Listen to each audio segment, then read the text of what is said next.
Intoxicated Television. We are back. Special guest today. This is fucking awesome. I'm here today with Jimmy Joe. Jimmy, man, from Machine Gun Vendetta. Yeah. So this is fucking super awesome, man. Welcome to the fucking Intoxicated Television. Fucking sit and chop it up for a little bit. Hell yeah. Good to have you come by, man. Appreciate it. So we like how we usually start when we got a new guest is like your earliest memories of music. Shit. When I was a little kid. Yep, like all the way back, like early, So my dad had a band called Miners in Possession. Before that, it was like Eruption, and so I grew up in it. I remember in the '80s, you know, watching all the musicians did like street hockey. That was the thing. All the bands would get together and play street hockey and shit. So all right, it was like, you know, all right, like watching all these rockers running around, snorting cocaine, playing street hockey. Okay. And then hanging out at shows, you know. So that's how you grew up, like around that atmosphere. Yeah.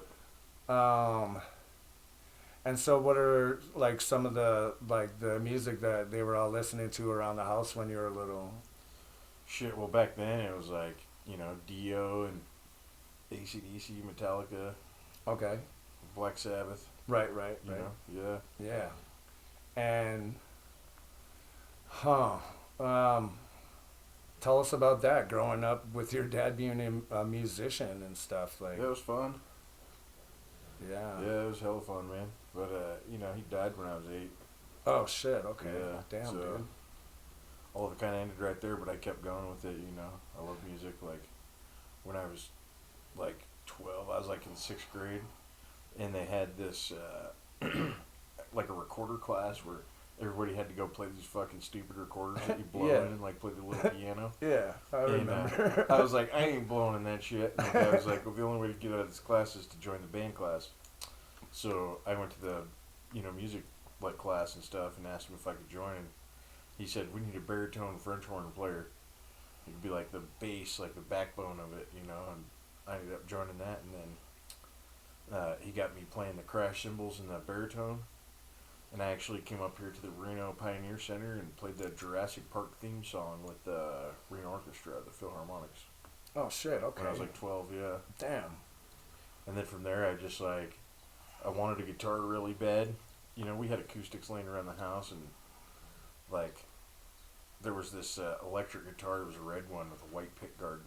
At this pawn shop I used to walk past every day on my way home from school, and I told my mom, man, I want that guitar like really bad.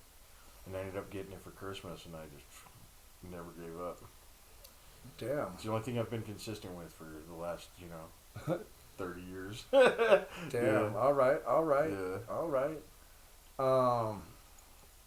Yeah, so I mean, I guess I was going to ask that, like, so growing up like that and seeing your dad's band, like, that was influencing you to, like, pursue that? Yeah. Yeah, right. Yep. So you did the band class at school. What was your first band?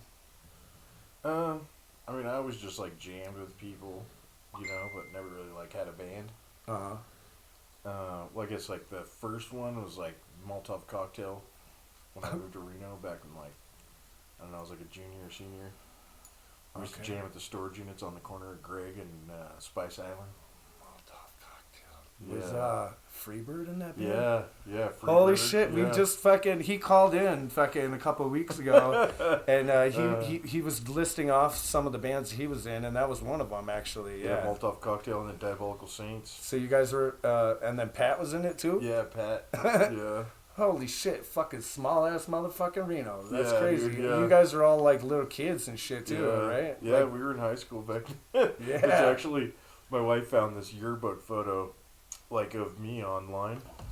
And she was like, check this out. And I was like, that ain't me. She was like, yeah, that's you. I was like, that ain't fucking me. She was like, no, that's you. I was like, no, it's not. And then when I looked at the whole page, Freebird was actually on the same page in the yearbook. So I was like, God damn it, that is me. Yeah. Wow, damn, that's fucking, that's cool that you said Yeah. that. We literally just talked about it, you know. Yeah. It was just one of the things that he said that, but he said that Pat was in pretty much almost every band he's been in out here and Yeah, stuff. yeah. So It was funny, like back in high school, Pat would put on a hooded sweater, and we'd drive to the McDonald's drive-thru, and he'd be like backwards, and he'd order his shit, but wearing like these Unabomber glasses, you know. So it was kind of a fun time, you know. Right on. Okay. Yeah. So that's your first band, and then what happened with that? Like, just kid shit. Like you guys didn't really. Yeah, just kid shit. We played in the park, and you know, just kind of messing around, jamming, paying a storage bill, and then, like after that, like, I just like kept playing, but like kind of hung out to myself, you know. Okay. And Why did it disperse? Like, I don't remember. We just like quit hanging out with each other, I guess, or something. I don't know. All right. But you know, like in 2004, I want to say there was a band called Reason One. I used to hang out with them. I roadied for them for a while just to be around the band thing and meet other musicians, and you know, because like in the 2000s, it was weird. Like music like fell apart. There was like no bands, nobody jamming, nobody doing anything. So there's like no projects to join. So I just like roadied for those guys, and that was a lot of fun. All right, and so you're still like just playing guitar still, like just by yourself and stuff. Yeah. Like you still practicing, and what's the kind of music that you were listening to at that time? That time I kind of get into like metal and stuff, you know. Mm-hmm. Yeah, like what's like a band that like you remember like you like kind of discovered by yourself and you were like, oh, this is my shit, you know what I mean? Like, yeah. I don't know. I mean, I was kind of into everything, you know. Music's a mood-altering substance, like a drug. Absolutely. Depending on how you feel is what you could listen to, or listening to a certain music will make you feel that way, you know. Yeah, for sure. And yeah. Cool. Yeah. All right, so you're what did you say they were against what? Oh, no, Reason One. Reason One. Okay. Yeah. And so you're hanging out with these guys, Yeah. and what are they? They're playing shows, and are they playing out of Reno or? Yeah, I mean they did a bunch of shows. We did Bodog's Battle of the Bands in San Francisco. All right. And yeah. Cool. Yeah, that was fun. And then what's next? I don't know. I just kind of went back to just jamming by myself and hanging out and not doing anything except for working, and you know. What, did that band fall apart too, or? Yeah, they did. I actually still have one of their shirts, but All right. every time people see it, they're like, "What, dude? That band hasn't been around for ages." Yeah, I know, dude. Yeah, I was hanging out with Chris Ackenbach, who was the guitarist. Okay. And like that's how I got to hang out with those guys, and like, you know, Paul, he's with another band now, and the other dudes never hear anything of him, or you know, never see him or nothing. Damn. Okay. But you know, at one point I helped Steve Fote build Fote's Lounge, which then became Club Underground. Okay. It was called Fote's Lounge before that. He was building like a like a Burning Man bar out of all the leftover stuffs that people gave him from Burning Man. All right. Like that was kind of fun. He was from Fat Couch. All right. The band back in the day. It was already underground when I moved here, so I don't remember that. Oh yeah. I don't think he ever really opened it, but I think directly next door there was a place called the Archaic or something. They had it was like a CD tape store, and they'd throw like shows in there, like punk shows and shit. Right on. So yeah, that was fun. Dope. Yeah. All right. All right. So more. What's next? What's next with your musical journey though? Like what's your next band? I hung out with a band called Drinking with Clowns. Oh yeah, man, I remember. Junior, he was really cool. Yeah. He was a bass player. Absolutely. Shout out. Yeah, and he got me jamming with a band called Gusano. We, you know. Oh yeah, I remember that. I remember that too. Yeah, Worm. That was they were at Humblebee Studios, and then like they pretty much told me I don't speak Spanish, so. Oh yeah, you told me about that. So. No, yeah, I remember both those bands. Drinking with Clowns is still playing, actually. Yeah, I think so. Yeah. And I don't know, like I'd met like this guy who worked in a warehouse across from me. I was repoing cars at the time, and like I met this dude who there was like 4 different guys in different bands, and they were like, "Yeah, we know a dude who's looking for a guitar player in this other band," and I was like, "Nah, I'm already in a band." And then all that stuff went on with me not speaking Spanish, and I ended up meeting him. It was Aaron Hillis, and then he got me hooked up with Machine Gun Vendetta. I went and tried out for him, and here it is, like 16 years later, I'm still jamming with him. Damn. Okay, Yeah, so that's fucking remarkable, bro. To have that. I mean, yeah. I mean, you. I remember when I first moved here. That's about like I first started hearing about you guys and shit. So that's about 15 years ago or so. Like so. Yeah. Like but I remember you guys playing like. Shit, I seen you probably at Shays, probably at the Alley. Oh yeah, we played the crap out of the Alley. Yeah, I remember seeing you guys there. Yeah, we played the Zephyr back in the day. Yeah, possibly. I possibly might have seen you there as well. Super cool, man. Yeah. Wow. So, was it? Did you guys all start that band together, or they were already formed, or like what are like what's that about? Well, at first they were called Machine Gun Etiquette. Okay, I didn't know that. Yeah, and that was like Jeff from DSI, and like Brandon, we call him Beef. Okay. Then like they started it, I think, and then it led into Machine Gun Vendetta, and then they started in 2004, jamming together as Machine Gun Vendetta or whatever, and then I came in like 2006 or 2007. Okay, and so I know I've seen you. I know the current lineup is what you, Scott, and Adam, yeah, Adam, Dick.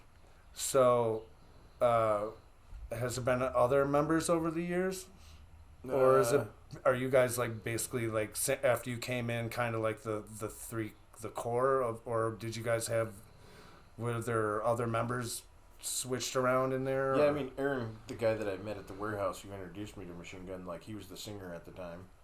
Okay. And he sang for us for like 2 years, and then he left to go do other stuff, and, you know, it was pretty much just the 3 of us. We recorded an album with the old singer and stuff, and then we ended up scrapping that album, and then, you know, just played a 3-piece. I had to learn how to, you know, do backup vocals and play guitar at the same time, because before I just played guitar, I didn't do any backup vocals. Right. And then, you know, after a couple of years, we got a guy named Nick. He played guitar, like, you know, solos for us and stuff. And like on an album, a 6-song album, and then after that, we just like went back to a 3-piece. You know. Nick Ramirez? Or? No, Nick Jones. Oh, okay. Yeah, he's in like another band now. I just thought of something. I still, I have a patch. Yeah. A Machine Gun Vendetta patch from like fucking 10, 12 fucking years ago or some shit like that. You know what I mean? Yeah, I just thought of that. Like, I was like, and then I got another question for you since you brought it up. So, because my guitar player talks about it, Johnny, but so having to learn how to do backup vocals and stuff and play at the same time, how was that transition? I mean, it's not as easy as people think. That sometimes when you're not used to doing that shit, like having to. So what was that experience like? It just took a minute to like get it together, or you kind of struggled with it at first? Yeah, at first. I mean, you know, it's like it's kind of that, you know, rub your stomach and pat your head, or vice versa, whatever. Yeah, you know? I know, that's the same way That's the same way he explained it, like something of that nature too, man. That fool, he's getting better, but like a lot of times Johnny would be like close his eyes because like he'll be on stage with his eyes closed all the fucking time. Like, yo, dude, fucking open your eyes and shit, man. Like fucking all the footage you're just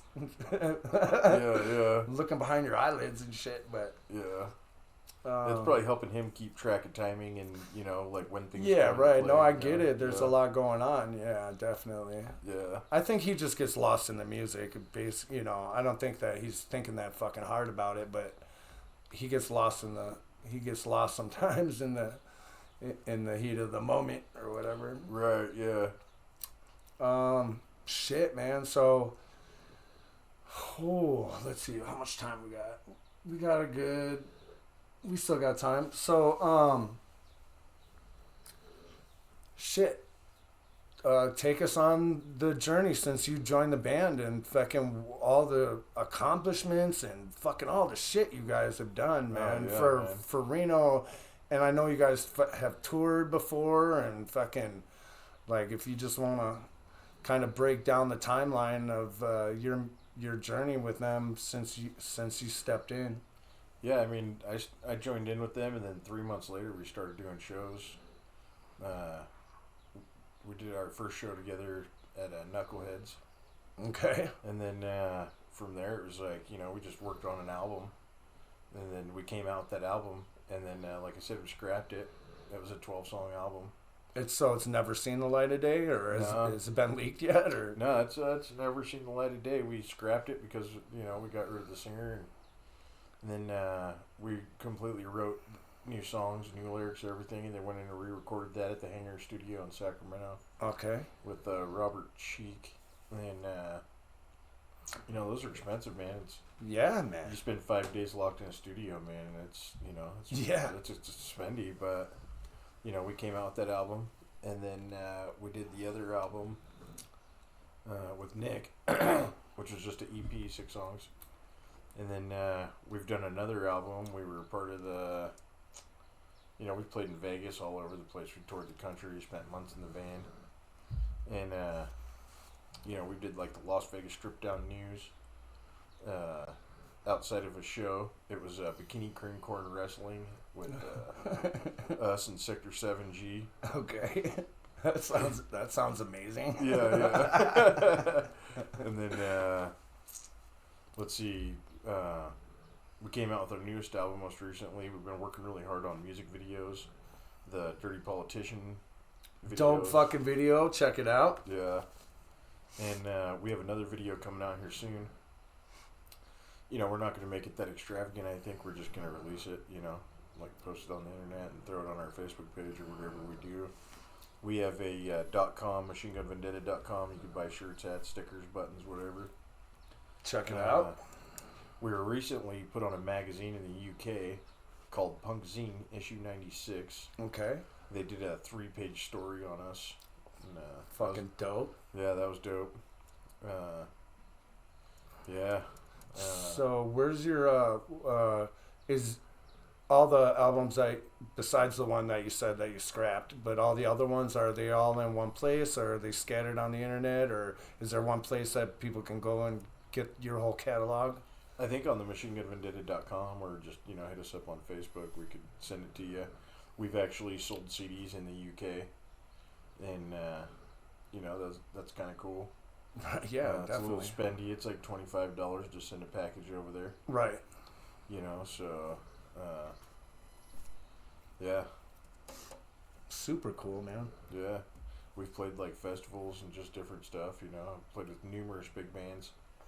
From the Dead Kennedys, Addicts, UK Subs, Dr. No, Flipper, Millions of Dead Cops, Sponge, Green Jelly, Bill Manspeaker. He's a cool ass dude, man.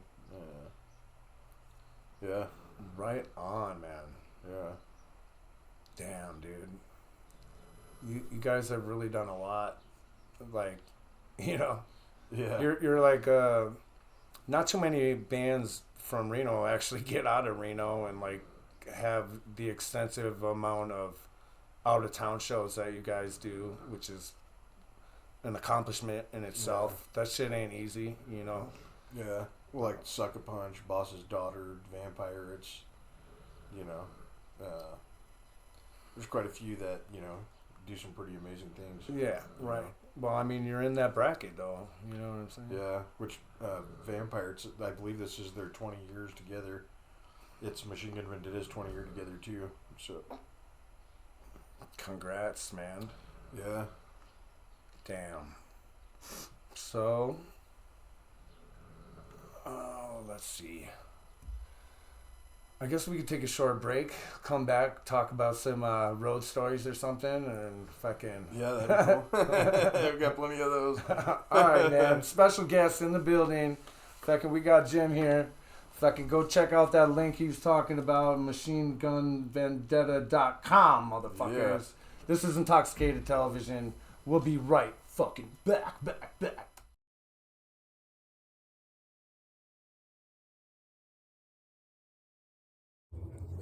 Cheers. 1, 1, 1, 1, 1.